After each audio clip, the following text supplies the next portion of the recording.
The home buying bug just bit me. Did you get bitten by the home buying bug? Are you trying to buy another house? Guess what? You're not alone. Tonight, Facebook, YouTube Live, we are going to go over how to buy your next home in 2022. What's going on, guys? My name is Minh with What's a Mortgage. Welcome to our channel. The goal of our channel is to simplify home ownership. And tonight, we're going to show you how to buy your next home in 2022. If you bought a home in 2021 or before 2021, you have tons of equity and you're thinking about using that equity to either upgrade to your next home or buy your next investment property, tonight is the show to watch. Also, if it's your first time tuning in, do me a huge favor, hit the subscribe and notification button so you're notified every time we go live or post new content. We go live every Monday night on Facebook and YouTube at 9 p.m. and on Instagram on Tuesday at 9 p.m. Also, we post content daily on Instagram and TikTok. Also, this is an interactive channel, so ask a lot of questions. All right, so hopefully you guys are having a great night tonight. For all my investors out there or future investors out there, this is for you tonight. In my DMs, people ask me, Minh, I am ready to buy my next home. What should I do? So this is for all of you buying your next home in 2022. So why are people buying another home in 2022? Here are the reasons why.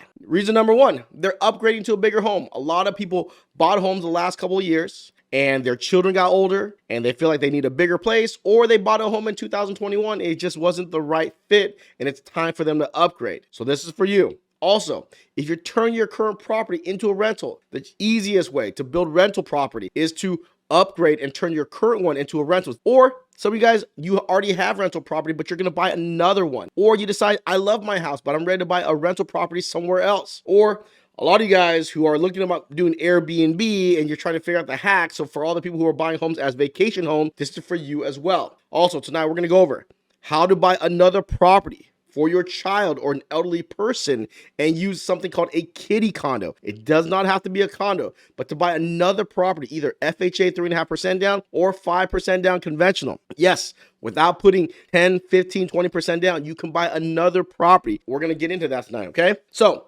first thing, before going to buy any property in 2022, you got to step one, download our ultimate mortgage guide. So if you're buying owner occupied, second home, or investment, you got to download our guide. We give you everything you need to unlock a mortgage. If there's a loan program out there, in our ultimate mortgage guide, we give you the foundations to qualify for any mortgage. So don't forget to download our guide. Also go to our YouTube channel and watch our playlist. If you haven't done that yet, please go ahead and do that. So before you go out and start looking for that investment property or you're upgrading, download the guide and watch our playlist. Step two, before you start figuring out how you're going to conquer the world and buy another property, you need to solidify that income. Don't forget, it's still January 2022, so grab your last pay stub in 2021. Make the lender's job easier by grabbing your last pay stub. They're going to break down the bonus and the overtime. You want to make sure you have that. Make your lender's job easy. The last thing you want to do is go out there and look for a home and you realize you don't qualify or the lender didn't eyeball it correctly. You want to make sure you have your last pay stub and your recent pay stubs. If you're self-employed, bring a copy of your tax returns in. Before you write off everything and show no income, have a lender look at your tax returns so you can qualify for your next property. Because it is your next property, you can't go when you're self-employed anymore for conventional. And remember, if you're going to go with a conventional, most people who are upgrading, they're going to go conventional. You can gross up your fixed non-taxable income 25%. So if you're collecting $2,500 a month, you can add 25%, which is $625. You're collecting $2,500, it's $3,125. Here is the part two of income, which we didn't have in our other sections. If you are buying your first rental or you are upgrading, you got to know these rules. You can use up to 75% of the gross rent to help you qualify. What do I mean by up to 75%? If the rent is $4,000 a month, I'm just using this number, you can use up to $3,000. But if your mortgage payment was $2,200, you can only use a $2,200. You can't use that extra $800 on the $3,000. But if you have history of being a landlord, let's say you have a property, you already have an investment, and you're buying your next investment, you can use the full 75%. So on $4,000, you can use the full $3,000 if you have landlord history. But if you don't, you can only use up to 75%. Some of you guys who do not own a home yet, you cannot use rental income until you own a property. Doesn't matter which program you're going with. If you do not own a property, you cannot use rental income. Some of you guys are out there qualifying to buy a home. Here's a little tip for you. You want to try something called DSCR, debt service coverage ratio. Why is that so important? They let you use 100% of the rental income. A lot of you guys, 75% is not enough. If 75% is not enough, you got to look at debt service coverage ratio. The rate's just a little bit higher, but you can use a full 100% of the rental income to qualify. Why do you think 1 out of every 4 properties that are bought right now are bought by an investor? Because of debt service coverage ratio, and they pay cash. So it's one of the main reasons that's driving the sales for investors. If you are buying a rental property or you're upgrading, this is the income you can't use. You can't use rental income on vacation homes. A lot of you guys, when you're trying to solidify your rental income, remember, if it's an Airbnb and you're going 10% down and you're going to call it a vacation home and living in some certain parts of the year and then rent it out certain parts of the year, you cannot use rental income or any Airbnb income. Even if you're putting 15, 20, 25% down, you can use regular rental income. There's no Airbnb income yet. The banks haven't figured that out yet. Also, if you're going to buy a home for your child or for an elderly person and try to go 3.5% down FHA or 5% down conventional, you can't use rental income on a Kiddie condo. But you can add non-occupied cosigners. You can't do that on rental properties, but you can do that on Kiddie condos. Other blood relatives can help you co-sign to help the child or the elderly parent or person get the house. So solidify that income. If you're a wage earner, grab the pay stubs from December 2021, the last pay stub. If you're self-employed, get a copy of your tax returns ready. Do not deduct everything yet. Let a lender review it to make sure you qualify for your next property. It's crazy right now with interest rates shooting up. You want to double check those numbers ASAP. So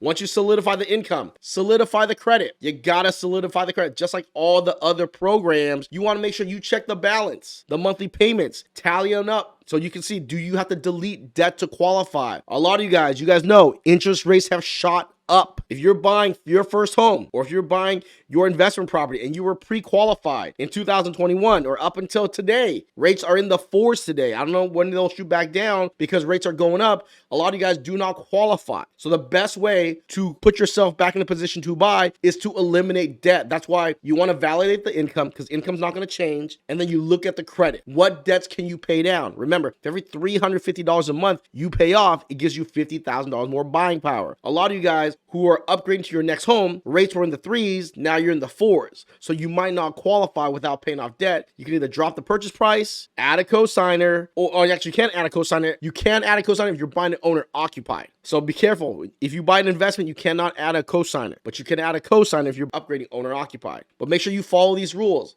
But paying down debt is really big right now. Today alone, I think 3 people did not qualify to buy another home. The reason why is because rates went up. And that's why it's good to know your credit in case you do got to pull the ripcord and pay off some debt. Know ahead of time what you need to do to qualify. So once you do that, step 4, you budget it all. You take your 2-year average of your income of your self-employed or 2-year average of your monthly gross income. You add your rental income in there up to 75%. So here's the rule of thumb. If you take the monthly gross rent, the fair market rent, subtract 25%. If that's more than the mortgage payment of your rental or the property you're upgrading to, you're fine. If you rent it out, remember, so if you're upgrading, you take the property that you currently live in, find out the fair market rent. Once you figure out the fair market rent, you go to rentalmeter.com, take 75% of that. If that's more than the mortgage payment, you're good to go. If you're buying your investment property, 75% of it, you're good to go. If you're not good to go, you might need to flip it DSCR. That's why you got to follow these steps to the T. Verify that income, verify that credit, put it all together. So once you do it, and this is the only time I think it's okay to go to 50%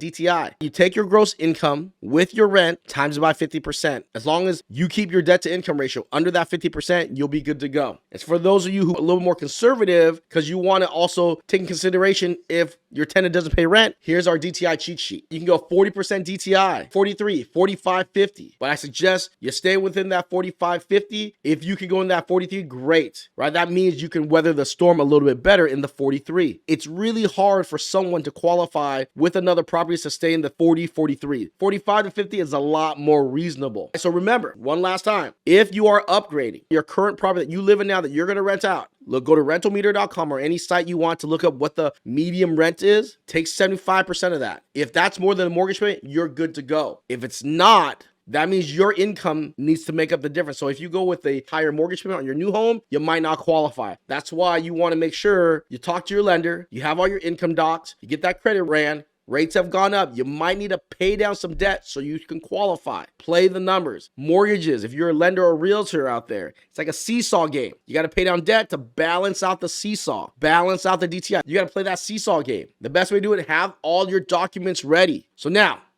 how much do you need? So now you figure out your income. You figured out your budget, what it rents for. DTI, next is your down payment. So now we look at the Fannie Mae Matrix. Pay attention here, guys. In the Fannie Mae Matrix, if you are upgrading to your next property, you're going to go 5% down. A lot of you guys ask, can I go 3? No, you cannot. Has to be 5% down. On a 2 unit, 15% down. 3 or 4 unit, 25% down. You're moving in owner occupied. Second home, 10% down. I know a lot of you guys are thinking about doing that Airbnb thing, 10% down. But remember, when you do the 10% down, you cannot use rental income to help you qualify. So you have to qualify with your current mortgage and the second home. So you got to make sure you make enough to qualify. And next is investment. 15% down for a single family home. A lot of you guys think, oh, I have to go 20. I don't have that 20 or 25. You can go 15% down in case you want to turn it into an Airbnb or you need to do some upgrades. 20% down can eat up some money. So 15% down on duplex or up to 4 unit, 25% down. These are all Fannie Mae products. Remember that. Why is that important? Let me show you the Freddi Mac slide. Let's look at the Freddi Mac slide. Primary residence, 5% down. 2 unit, 15% down. But look at that 3 or 4 unit owner occupied, 20% down. So it's 5% down cheaper than the Fannie Mae. So if you're buying a 3 unit or 4 unit, 20% down for Freddi Mac. Second home, 10% down, same thing. Investment, 15% down to a 4 unit, 25% down. So now if you plan on buying units or you plan on buying an investment, you know what you need to have saved. Now you know how much equity you need to pull out of your current home to buy. And we're going to answer that question second. I want to pull cash out of my home, but how long do I have to wait to buy? Do I have to wait 12 months or can I buy right away? Or some of you guys have money in your retirements and you want to upgrade. Like actually, if you're upgrade, you can't use your retirement if you already own a home. It's for only first-time home buyer. You would need money somewhere else. Sorry, I caught myself saying that. But now you know how much you need to save. So once you figure it out, step 5, where are you going to draw it from? Remember, if you're using your regular bank account and it's a non-payroll deposit, remember, it has to be less than 5% of your income. So if you make $5,000 a month, you can't have a random deposit more than $2,500. And also, if you are buying investment, not owner-occupied investment, you cannot receive a gift or use your retirement funds. Unless it's an owner-occupied you're upgrading, then yes, you can take a gift. Retirement, I think in your retirement form, you do fill out something that says that if it's your first home or not. I don't think you can pull it out if it's not your first home. But I know you cannot use a gift or retirement on an investment property. So that's step 5. Make sure you organize your money when you're ready to buy. Everything is already sorted out. You're not running around last minute and trying to figure that out. Part 2 of step 5. Cash out refinance. So here's the rule. When you do a cash out refinance or you get a home equity line of credit, you sign an owner occupied affidavit saying that you're going to live in this property for 12 months. That is the rule. But every lender and every underwriter is going to treat it differently. I would talk to your lender ASAP if you don't want to live in your current home for 12 months. A lot of you guys are going to pull cash out and buy right away. I would just be cool about it. I'd wait till 90 days. That's just me. A lot of lenders are going to be more flexible even though you fill that out. Some crazy circumstance, you're able to rent it out. Talk to your lender. See if they're willing to do it. Not everyone's going to do it. I'm just giving you the heads up. It is a rule. You did sign something, but a lot of lenders will take on that risk, depending on how much equity you have in your current home as well. So if you do cash out or do a HELOC, I would wait 90 days to 6 months. Talk to your lender. Some guys, some girls are doing it right away. Talk to your lender, okay? If you're selling a home, people do this all the time. Get a seller's net sheet. You want to see how much it costs to sell your home. So let me tell you guys something here. When you sell your home, it costs you 7%. Unless you need all that equity, I would not sell. Especially if you own a home in a metropolitan area, why would you sell your home? Imagine you have 100% of your home. If there's a balance, you got to pay off the balance and you get the difference of the money,